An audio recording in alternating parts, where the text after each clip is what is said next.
The content discussed in this podcast is for informational and educational purposes only and should not be construed as financial or mortgage advice. Always consult with a licensed professional before making any decisions regarding mortgages or financial matters. Welcome to the Canadian Mortgage Show.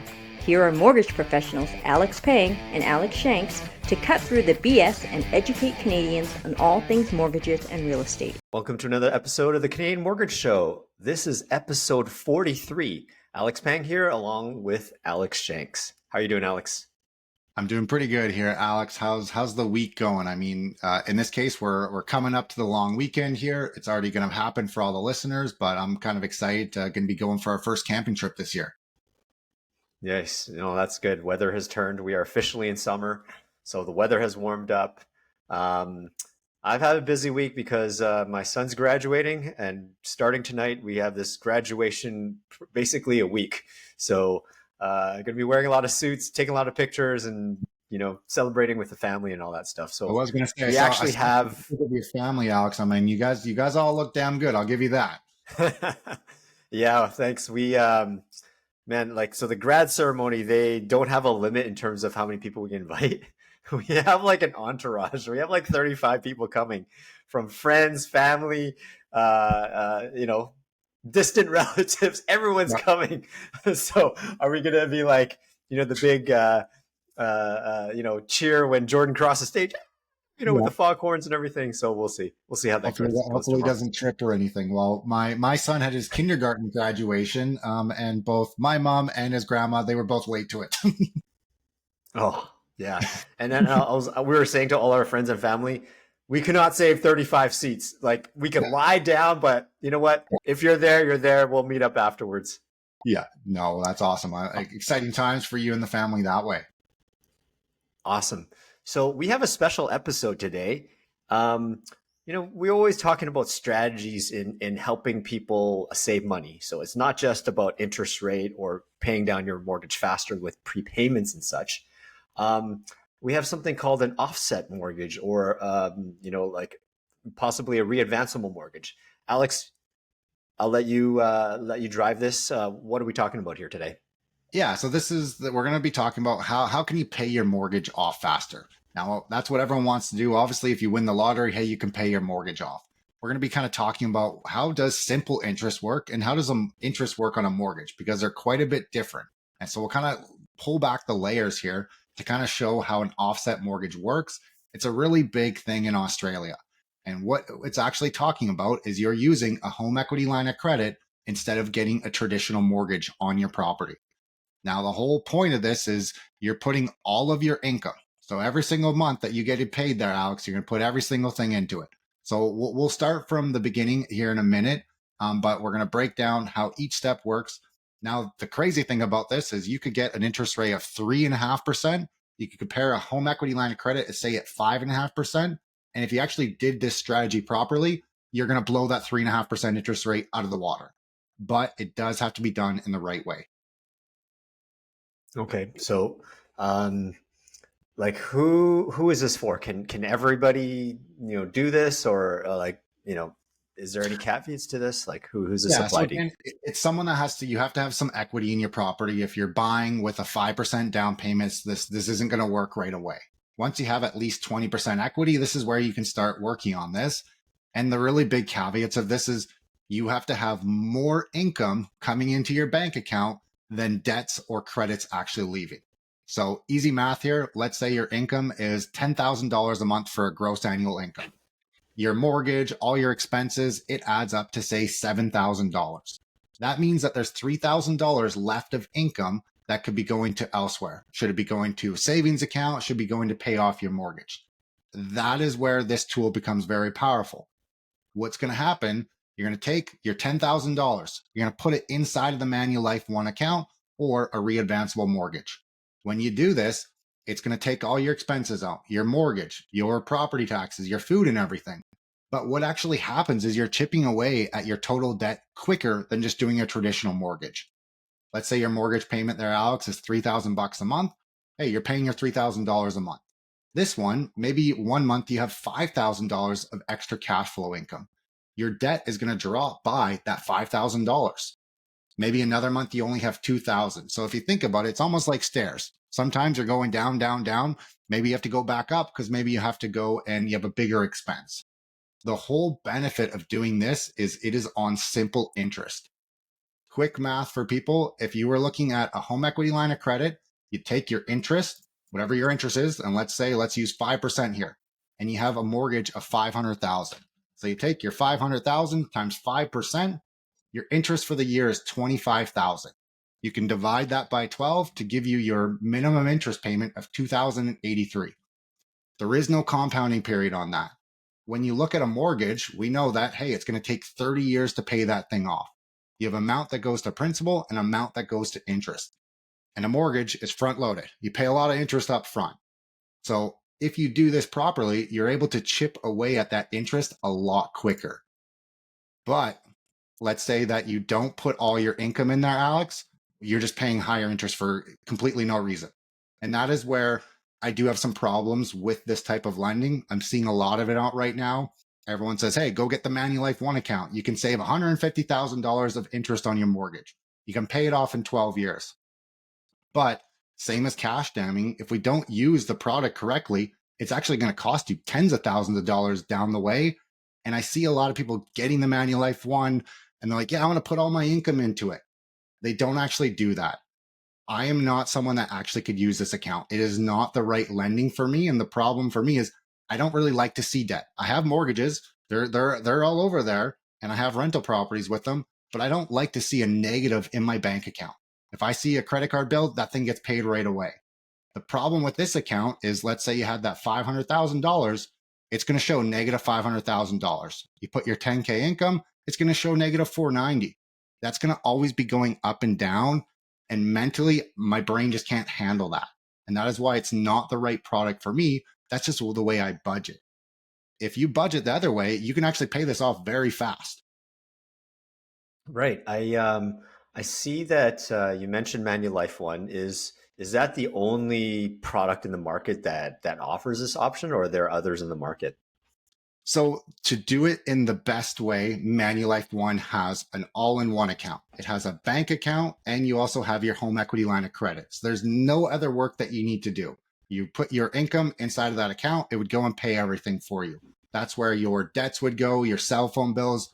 It's pretty much like your normal bank account. Now, as long as you do have a readvanceable line of credit, you can do this type of product. Let's say if you're with Scotia on their step mortgage. You have to transfer everything over to the line of credit on a monthly basis.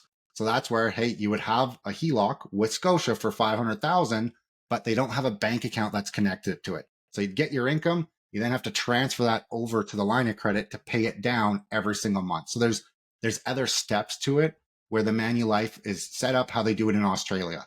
You have your normal bank account and you have your offset bank account. Everything flows into there and it's always going to pay off your debt that way. Hmm. I heard that there might be another one in the marketplace that's similar to Manulife One. I think National Bank All in One. It's similar to that. Is that correct? I think so. Yeah. It's again, like I mean, I would say Manulife One has done like a bad job of kind of marketing that, just the way, for one, they do have some fees when you get their bank account and everything. And they just don't really explain it the right way. And they also say that this is the only account that you can do it with, which I think National is kind of like Scotia's. It's a little bit easier because their bank account can be connected, but I think you still have to automate, like you have to manually do a couple things. With the Manulife One, their bank account, you don't have to manually do anything. It's a normal bank account. Your deposits would flow into it and your expenses would flow from it. Yeah. So like from what I'm gathering, this is seems like a great strategy for those to pay off your mortgage faster, Yep. but it would involve you changing essentially your banking behavior. Let's say it's Manulife One, and maybe you have accounts in several institutions. Yep. You would have to move all your banking to Manulife, for instance, or National Bank or Scotia, whatever. Manulife for this example. So all your income goes into there, and all your banking comes out of there. Correct. Yeah, so it would require changing banking behavior. So I don't know if everyone wants to do it, and it sounds like you need to be pretty disciplined, right? Like, Yeah, exactly. You have to be disciplined, and And we're going to talk about it. Obviously, let's say you like to spend the credit card, Alex. I see you like to get What? your fancy hair done. You got the ball and ring and the earring in and stuff. And so if you were to be using your credit all the time, well, this is not the great tool for it, because you now could be like, hey, I got 600,000 of equity I get to use. I'm going to go buy that new car. I'm going to go buy that new thing, thinking that, hey, yes, I'm still paying this debt down, but you're also borrowing from that debt. And that is where we as professionals have to make sure we're putting people in the right product. And we have to kind of do like an assessment to say, hey, are you able to actually handle having access to 200,000 of equity? Or are you going to go burn that in one day of being able to do it? And that's where Mm. you might think that you're paying your mortgage off, but then you're borrowing up from it. And I mean, I don't know. Have you ever watched Dave Ramsey at all? Like the budget guy in the US? Yeah, I've seen some of his stuff come up on my feeds. Yeah. So the thing that it just blows my mind, the amount of like, I always think that, hey, like everyone should know this. They should know how to make a budget. They should know that they should pay off their credit card. I was listening to this one thing. There's a family, they have 350,000 in income. That's what they make every single year. Their mortgage was only like $3,000, while she racked up 65,000 in credit card debt. And the guys are like, well, how did you do that? Oh, like I just didn't even realize it. You know, sometimes our monthly income's higher, sometimes it's lower. They were trying to get like, hey, do you know what your expenses are? Well, you know, we have our home expense, our mortgage. Sometimes it ranges from $3,000 to $10,000. She couldn't even tell you what her budget is. If I was like, Alex, do you guys build a budget? Like, could I ask you and say, do you know how much you spend kind of on a monthly basis between everything? Do you have like a rough idea that way? I do. Yes. Yeah. Yes. And that's where it just, that's me and you. That's how we work. That is not the norm for people. And so if we're doing something like this, that has to become their norm. They have to understand that this is how everything has to work. Where if we're just trying to sell this to someone of saying, hey, you can pay your mortgage off faster, save 150,000 in interest, it actually could go the other way and actually could cost them thousands of dollars. And that's where I always in my head have to remind myself, Alex, everyone doesn't do everything the same as me and Alex do. Not everyone understands their budget. I see people with $20,000 in credit card debt and they have 100K in savings. I'm like, why haven't you paid that off? Oh, you know what? I've been wanting to save. It's like you've just been paying interest for no reason. Yeah. Yeah. I believe, I can totally see this offset mortgage, Manulife One, or even the National Bank All-in-One. I can see it working for people who are, again, like we said, super disciplined, probably likely more on the side of, stable employment, like working as an employee because you have a Correct. predictable income. Versus you and I, our income is variable. Like we have some months where like, hey, we're doing really great. Other months where like, we got no business. So I know for myself and ourselves is like this product probably won't work for us because we probably dip into it more to to to fund the negative cash flow months than the positive. And especially in this past couple of years, our real estate market's been kind of struggling, and especially a lot of people in our industry are tough times. This product will not work for us. It will probably get us deeper into debt because everything's in the Again, line of credit, it's and not, you yeah, know, like you said there, Alex, it's not really for business owners. It's really for employees. Again, as a business owner, you get to structure things in different ways. You get to pay yourself little amounts of income, shelter it from taxes and everything. Now, the next thing is I've sat down with people and showed them, hey, this is a scenario. Yes, you could save $150,000 in interest. If you have a really high income as an employee, the only way you can drop your income is putting money into RSPs. And this is where I find people get too focused on one strategy. They're like, hey, I'm just going to do the Manulife one. I'm going to pay my mortgage off in 12 years. But if you actually compared it to another strategy of, hey, should I actually be trying to aggressively pay my mortgage off or should I be trying to invest? Someone that makes 300K a year in income, they need to be putting money into RSPs. They need to be dropping their tax bill. And that's where I showed yep, someone with a financial planner, hey, instead of us dumping all this income, this extra $5,000 a month in excess income, we should be putting that into our RSP. Over 10 years, they're going to, instead of saving 150,000, they're going to create 300,000 of wealth. And that is a substantial difference. They could then sell that, they could pay everything off. And that's where, again, there's not one strategy that fits one person. It's not like, hey, every single person in Canada needs to be doing this strategy. It's, hey, does it work for you? Maybe. Is there other options? Maybe. You need to look at each side. Yeah, I got to add on top of what you said about reducing your taxable income. Another thing that will reduce it, not in the same rate, is charitable donations. If you donate to charities like World Vision, Red Cross, all that stuff, it'll help. I mean, it's not dollar for dollar. I think it works out to like 16%. But at the same time, you're looking to reduce, also give to charities and all that stuff. Well, Um, that's a great call outs, and that's where it's again showing that stuff, and that's where someone, whenever I do these strategies for people, is we have to sit down and we really look at their budget, and we have to go back anywhere from 12 months to 2 years, because just because we say last month, hey, you only spent $5,000, you got an extra 5K. Well, what about 2 years ago? Oh, you had to get a new vehicle, you had to do this. We have to look at what that income is going to be on a normal basis, because if there's not extra income, you're just paying a higher interest for no reason. Unless you're actually putting that extra income in here, you're not going to benefit, and it's going to be a negative. yeah, so if you can just break it down for us, Alex, this Manulife One or the National Bank All-in-One, Yep. this offset mortgage, is it purely as a line of credit, or is there portions of it in a mortgage, and then you can take advantage of Yeah. the prepayments and such? Yeah. How would you say typically it's divvied up? So it depends on how you want it. Now, with the Manulife one, you can have the line of credit portion, and you can have what's called a fixed rate segment. You can have a Manulife one, you can have 30 different segments of a mortgage. That's how many things it could be broken into. At, say, Scotia, we can only have 3 different components.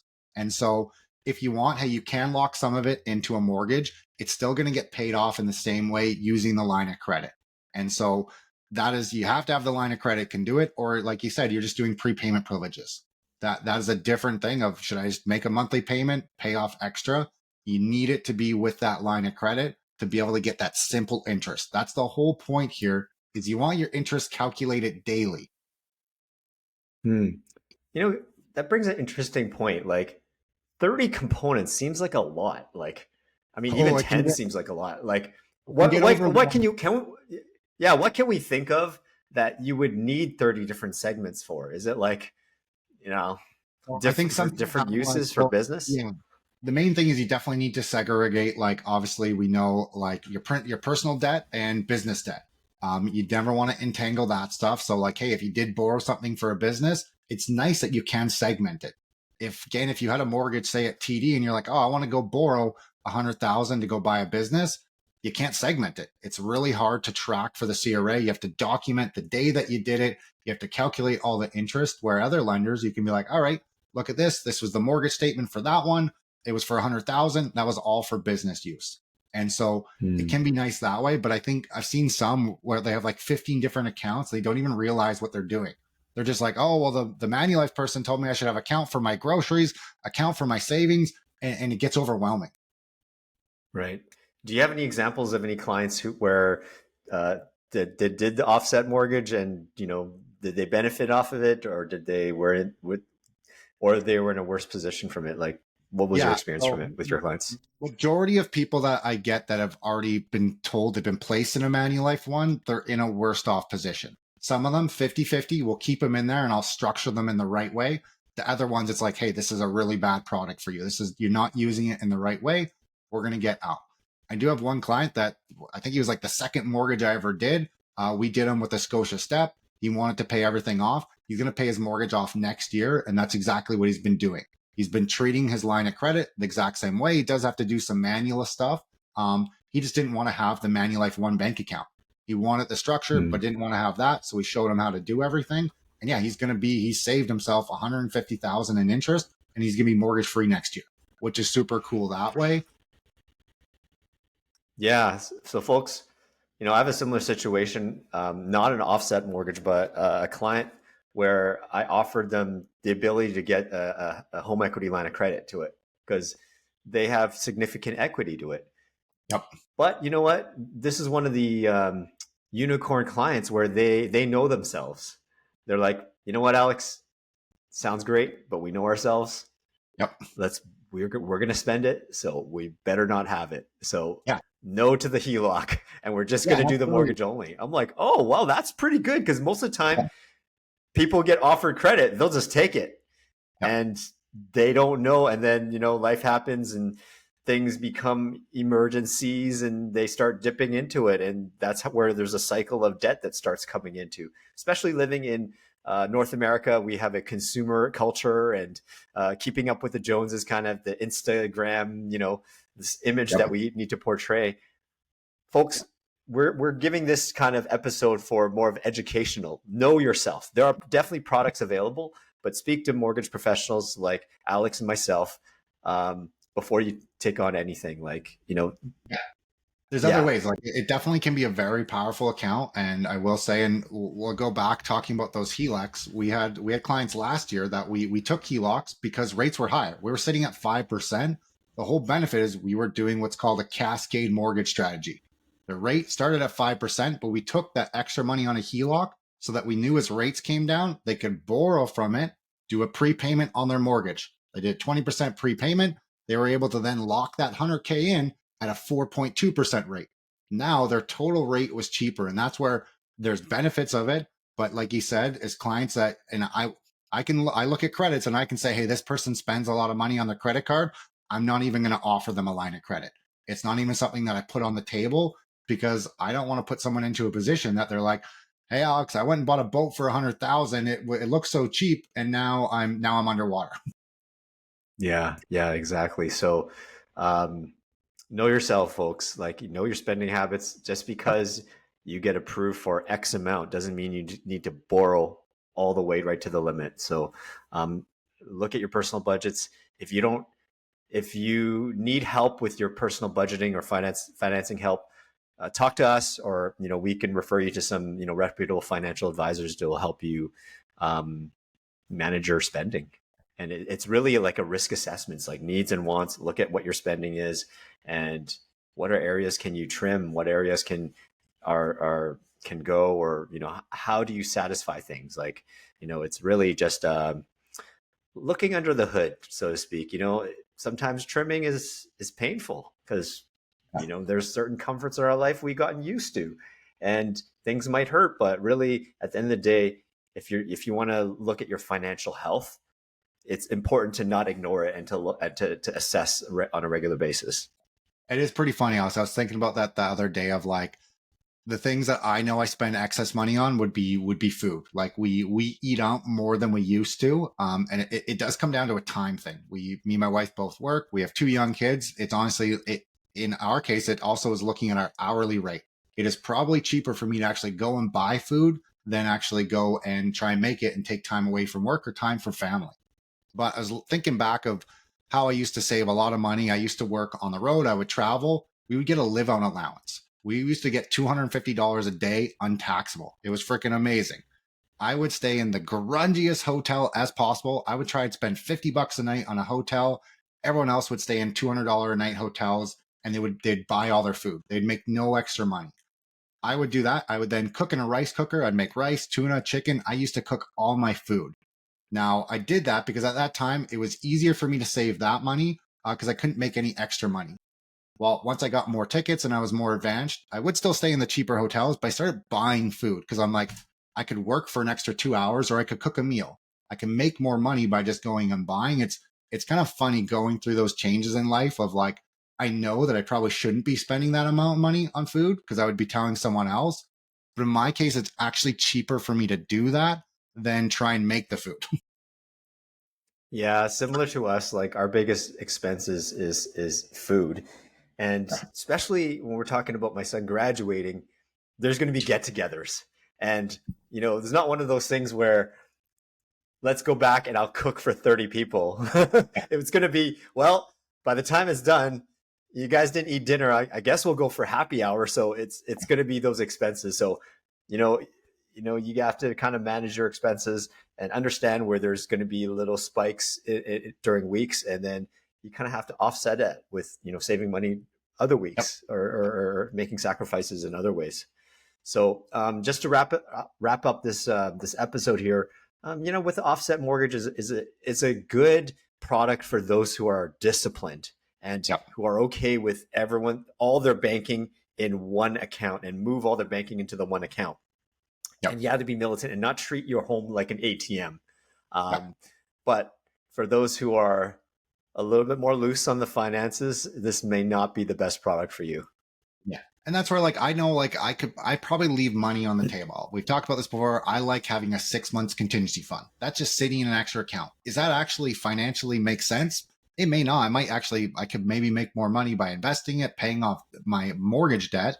But it makes me sleep better at night. And that is where this one, again, you have to put everything into it. If you're like, hey, I got extra $3,000 a month. Hey, I'm going to put $1,000 here, $1,000 there, and you're just going to add an extra $1,000 to your mortgage, this account would not make sense. You would just pay higher interest. But if you're going to flush everything through it, then yes, it could make sense. But that's where it's just breaking down those options. It's just it is a shiny tool that I can say, hey, look at this. You put your extra income in here. You've saved thousands on interest. You've paid your mortgage off quicker, but you've never really assessed the person's needs. And that's the most important thing here. Yeah, absolutely. So before you go into any product, talk to a mortgage professional, talk to us. We can put you into the best that fits you and your lifestyle and your spending habits. So any closing thoughts, Alex? No, let's just go quickly over what the pros and cons here. So the pros are like you could save on interest. Like if you compared it, like we said, a 3.5 interest to a 5.5% line of credit. If you treated this properly, you would save more money. You can pay your mortgage off really quick. Now, is that what you want to do? Is paying your mortgage off actually the better option, or should you be investing that money? You need to look at that. And now the cons of this is all incomes need to go into that same account. You can't say, oh, I'm going to put my wife's income here and my income here. Everything needs to flow in there. And like we said, if you spend credit easily, you might think that you're paying off this debt, but if you keep borrowing it for other things, you're going to pay it off and then you're going to increase it. Yeah, so really you're just kind of floating for no reason, and so you're essentially just paying higher interest than a regular mortgage. I know myself, I prefer an actual amortized loan that there's a payment to it, so that I'm paying it off rather than having something revolving where, oh shoot, okay, let's just borrow back for something else and all that stuff. Sounds good. All right, let's just wrap this up. On behalf of Alex Shanks, I'm Alex Pang. Thanks for tuning in to this episode 43 of An Offset Mortgage. We'll see you next time. Now, if you enjoyed this episode, make sure to like and subscribe. If you're listening on Spotify or Apple, make sure to follow us. Please give us a 5-star rating. You can even send us an email because we want to know what you guys want to hear about. That's what we're here for. Reach out anytime.